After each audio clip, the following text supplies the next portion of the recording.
வந்து அரசியல் விளையாட்டு என்ன தெரியுமா? அவங்க பி டீம், இவங்க பி டீம் அப்படி இப்படின்னு சொல்லி அவங்கள டைவர்ட் பண்ணி மக்களுக்கு வேற மாதிரி போக்கு எடுத்துன்னு போய் திமுக ஓட்டு வாங்கணும். அதுதான் திமுகவுடைய அஜெண்டாவே. எம்ஜிஆர் வந்தார், அந்த காலத்துலேயும் என்ன சொன்னாங்க, இவங்க பி டீம், அவங்க பி டீம்.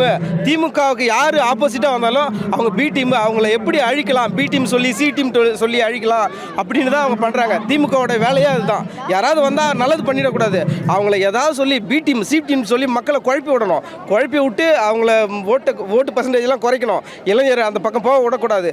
அந்த மாதிரி ஏதாவது பொய்யை சொல்லி அதை சொல்லி இது சொல்லி பி டீம் சொல்லி அந்த மாதிரி ஏமாத்துறது தான் திமுகவோட முக்கியமான வேலை. இப்போ நடக்கல.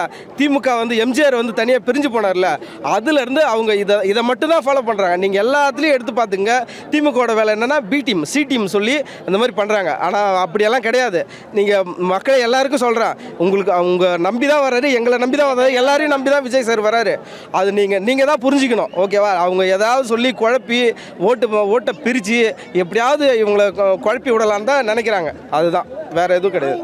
புதுச்சேரியில் எப்படி இருக்கு சார் ரெஸ்பான்ஸ்? எப்படி இருக்கு அரசியல் இங்கே களத்தில் தாவேக்காவுடைய ரெஸ்பான்ஸ் எப்படி இருக்கு? புதுச்சேரியில் எப்படி இருக்குன்னா, இவங்க பிஜேபி என்ன நினைக்கிறாங்க, திமுக என்ன நினைக்கிறாங்க, எல்லாரும் நம்ம எப்படியாவது காசை கொடுத்து பணத்தை கொட்டி எப்படியாவது என்ன வேணா வரட்டும், விஜய் வரட்டும், அவர் வரட்டும், பேசிட்டோம், நம்ம எப்படியா இருந்தாலும் அரசியல் அந்த டைமில் ஏப்ரல் மாதம் ஆகட்டும், நம்ம பணத்தை வாரி இறைக்கலாம். ஒரு தொகுதிக்கு 13 கோடி 14 கோடி ரெடியாக இருக்கிறாங்க. பிஜேபி ஏடிஎம்கே டிஎம்கே ரெடியாக இருக்கிறாங்க.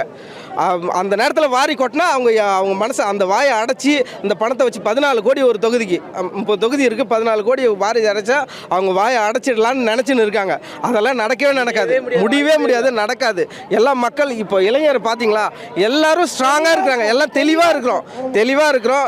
டிஎம்கே வரக்கூடாது, பிஜேபி வரக்கூடாது, நாங்கள் தெளிவாக இருக்கிறோம். அவ்வளோதான். நீங்கள் என்ன பி டீம் சி டீம் ஓ டீம் அந்த எந்த டீம் சொன்னாலும் எல்லா டீமையும் எங்கள் டீம் அடிச்சுன்னு இருக்கும். அவ்வளோதான், நாங்கள் அடிச்சுன்னு எங்க அண்ணன் அதுக்கப்புறம் தான் தளபதி. இங்க அவ்வளவுதான் நாங்க சொல்லுவோம். தளபதி எல்லாமே தளபதிக்கு மட்டும்தான்.